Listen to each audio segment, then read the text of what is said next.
Hello, welcome back to my channel. If this is your first time clicking on one of my videos, hi, my name is Melinda. I'm a psychiatric mental health nurse practitioner. I'm also a mother of two wonderful autistic boys. In today's video, I wanted to talk about something we often don't discuss, and that's the feelings we have about having autistic kids or managing autism. I know for me, there were a lot of emotions and feelings I had about finding out my kids' diagnosis, dealing with their diagnosis, and then later having to manage their behaviors. But I feel like this is often a taboo topic that people are afraid to discuss, and really, so we shy away from it, and we're not honest about our feelings and emotions, good or bad, about the experience. And so that's what I wanted to do in today's video. Now, I do want to give a brief disclaimer. This video is in no way meant to mean that I don't love my kids equally, or that I regret having autistic kids, or anything negative towards the autism community. I actually really love the autism community. I feel like they've been very supportive of me, and I also love very much having my boys. And so I just want this video to be a place for us parents, grandparents, aunts, uncles, family members, anybody who supports and loves and has their arms around autistic people, to be able to safely and honestly discuss the feelings that we have about dealing with this population. Good or bad, our emotions are real, and I want us to feel safe to be able to discuss how we feel in our experience. This video is only meant to be my personal experience and testimony about how I felt going through this process. And so I hope it inspires others to start a dialogue down in the comments, or just in general about their feelings about managing and dealing with autism.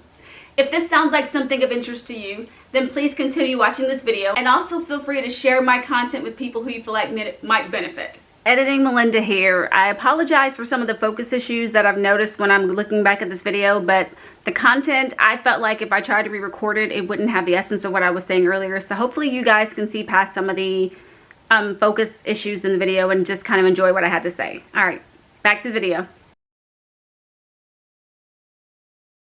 So with my boys, they weren't both diagnosed with autism at the same time.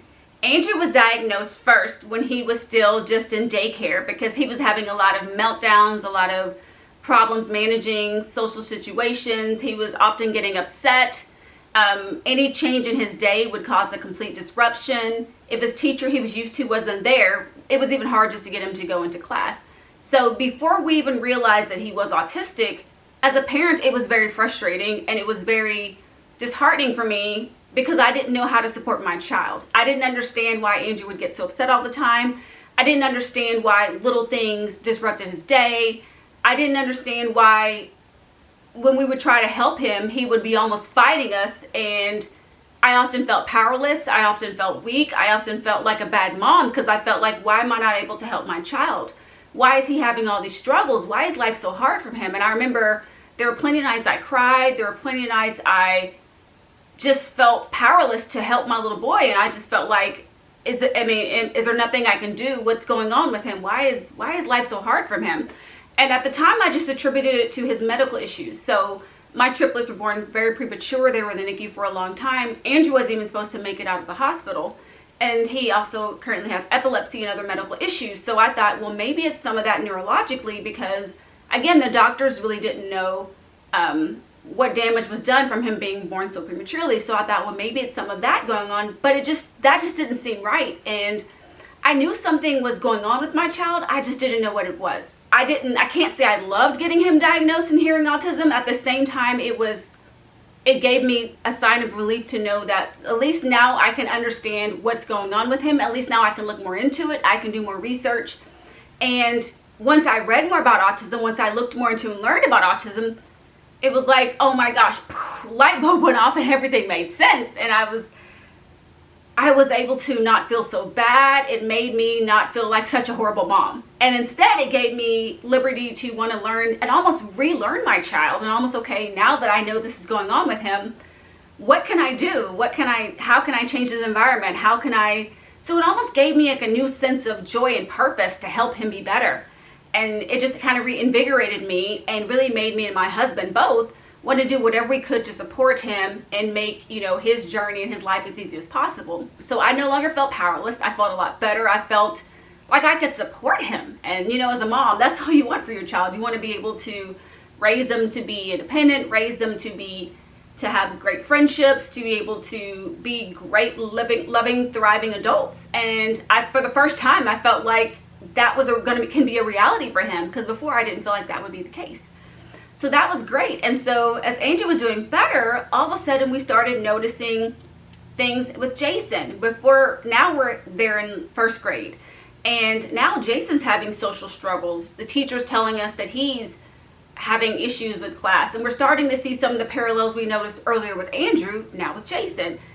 And so in this time, instead of being like, oh my gosh, what it is, it was easier like, oh, I know what this is this time. And so with Jason, it wasn't so much of that paralysis as much as, oh my gosh, how did I miss it? So I felt guilt, but in a whole different way, because I felt like, did I ignore my child? Was I so focused on Andrew that I didn't pay enough attention to Jason?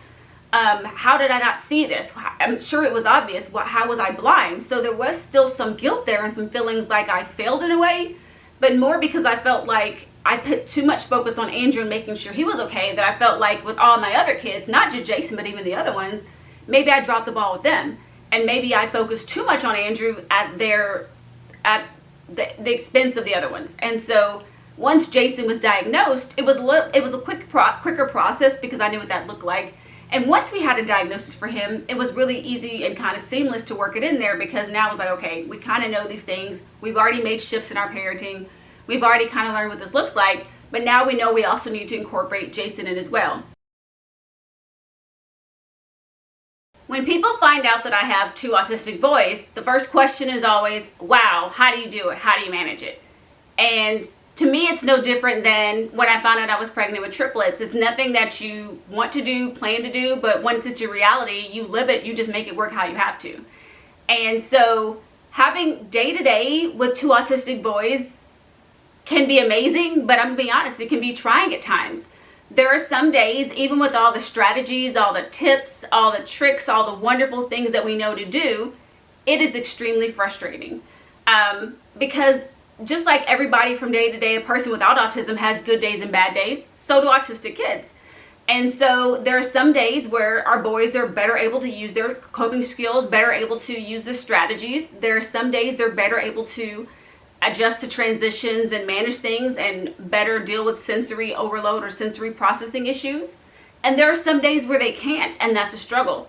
And so part of the frustration that I feel as a mom is, again, that sense of powerlessness to help my child, and also just confusion, or like, what happened today? Like, why can't you do it today? Nothing's different today than yesterday. But I often have to remind myself that, hey, I have good days, I have bad days. And a lot of times my frustration is not even directly at my boys as much as the fact frustrated that feeling like it's not fair. Like, why do they have to deal with this? Why do they have to have these struggles when my other kids don't have them, when other kids don't have them? There was a time that, I'm gonna be honest with you guys, I'm a Christian, but I was angry at God. Like, why? Why did you give me these autistic boys? And there were even times that I had feelings of, oh my, I'm gonna be real, like feelings of, I don't want this, because this means that my entire life's affected. So hearing autism, my mind went to worst case autism scenario, which is, oh my gosh, now I have 2 kids and I'm gonna have to raise forever. They're gonna be home, they're not gonna work, they're not gonna have jobs, they're not gonna be married, they're not gonna have lives. And I just went to this I spiraled. I'm gonna be real with you guys, I had this huge spiral. But once I was finally able to get it together, and my husband's a huge support for that, I was able to realize that a lot of my fears were unfounded. A lot of my fears were based in my own fear of the diagnosis, and also my lack of education and understanding. And so the more that I educated myself, the more that I learned about it, the more these fears started to dissipate. And also just my belief and strength in God, my faith. You know, when I prayed about it and I sought His wisdom, like, you know, God, you've never given me too much that I can't understand. And so there's a reason you gave me these boys. I might not understand it, but there's a reason that I'm going through this. And so instead of me having that woe is me pity mentality, let me use this to help them and be the best versions of themselves and grow. And maybe there's something they're going to teach me from having this autism. Maybe there are things you're going to teach me through my boys that lessons I never would have learned had they not had autism. You can map out your life all you want to, but you can't control how it's going to be. And that's something my kids taught me. And so managing and dealing with them day to day, we have our good days, we have our bad days. Some days I just have to be like my husband's name is Dante. Dante, I can't. Like, I'm tapping out. Like, you're it. I just go to my room and I just take a break and I woo-saw to myself because that day it's too much. Maybe Jason's had a meltdown. He's crying. Andrew's upset about something on top of just dealing with the other kids in regular life. And some days that's just too much. Other days I'm fine. I'm able to jump in there. I can use the strategies. I can talk them down. We can work through things. And I'm awesome mom. I'm on top of it. I got it all together. But again, you know, one thing I guess I'm trying to point, I realize is I'm not perfect. My response to my kids is not going to be perfect. And that is a huge thing that I've learned with having my autistic kids is to give myself grace to be human. And that my management and my dealing with them day to day is going to vary just like their ability to cope and manage and deal with life as well. And so overall, I want to say my feelings have been overall positive, but there are times it's exhausting. An example of this is when I want to say maybe have a day off. With autistic kids, I can't just have anybody babysit because everybody doesn't know how to manage my kids. They don't know how to manage Andrew and Jason if they're having a behavior or how to stick with different things in their schedules. It even took a while for us to re-educate our parents and get them on board to use the strategies we recommended as opposed to using things that maybe they used when they were parenting us. And so that can be a frustration at times. And I feel like parents of autistic kids, we need to have somebody who can be a respite for us, somebody who can offer that support and that break because it's tiring, it's exhausting day in, day out to have to be able to be this pillar of strength for your child, make sure you're maintaining their life in a way that they're able to cope, doing all the things that's necessary to keep their day organized and okay. But we also got to take care of ourselves. My mental has to be okay. And if I'm tired, if I've managed, if I've had a couple days in a row that were rough, I need a break. And if I don't have anybody to give me that break, I'm not going to respond the best to my kids. And so this is something that my husband and I thankfully identified early on. And so if one of us was having a day, which typically tended to be more me than him, a day that I just needed something, I would just let him know and he would just politely let me take a break to step off. And having that break was huge for me because it gave me a chance to check my emotions, check my feelings, and be able to come back and respond in a loving way. All in all, I want to say that having autistic boys has definitely been a journey. It's definitely been an experience. I've had the lows, I've had the highs. But I do feel the biggest point that I guess I want to make is be honest about your feelings and emotions of dealing with your kids with autism. Because if you're not honest about how you feel, if you're not even true to yourself about the frustrations you're having, the struggles you're having, the angers you're having, the days when it feels overwhelming, the times when it feels like it's too much, the times when you need help, and you don't deal with that and you don't process through those emotions, then it can actually build up and can lead to resentment. And you also can maybe even unconsciously take it out on your kids. And I think that's a big reason why I made sure to be honest with myself about how I felt. I made sure to express to my husband. I even have a therapist that I see, and I made sure to talk to my therapist about good and bad days that I had dealing with my kids. And I feel like a huge part of why I've grown and why I do so well with my autistic kids, as well as with all of my children, is because I'm honest about how I feel day to day. When the days are too much, when I have those bad days, my husband and I, at the end of the day, we decompress, we talk about it. Or sometimes I take time to myself, just something as simple as taking a bubble bath, or having a girls' day out for lunch, or me and my husband grabbing a quick lunch date. That's helpful. That's able to make me feel rejuvenated, be able to make it through.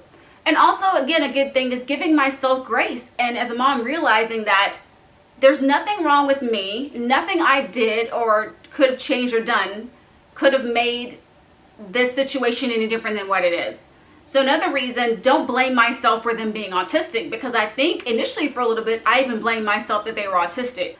So that's all I want to do. I want to just motivate everybody to have those open, honest conversations. If you have a spouse, be honest with each other about your good and bad days, how you feel. It's okay that some days you don't want to be parent. It's okay that some days I don't want to deal with autism. I have those days. I still have those days. But it doesn't mean I don't love my kids. It doesn't mean I would trade them for the world. I love them how they are. I feel like I'm blessed to have them, and I wouldn't change a thing about any of my children. And I feel like I'm the person that I am because of my wonderful kids and all the wonderful things they've taught me. But I also realize that, like I mentioned earlier, I have to be true to myself, and I have to deal with how I feel and my emotions about things, or I'm not going to be okay and I'm not going to be the best mom.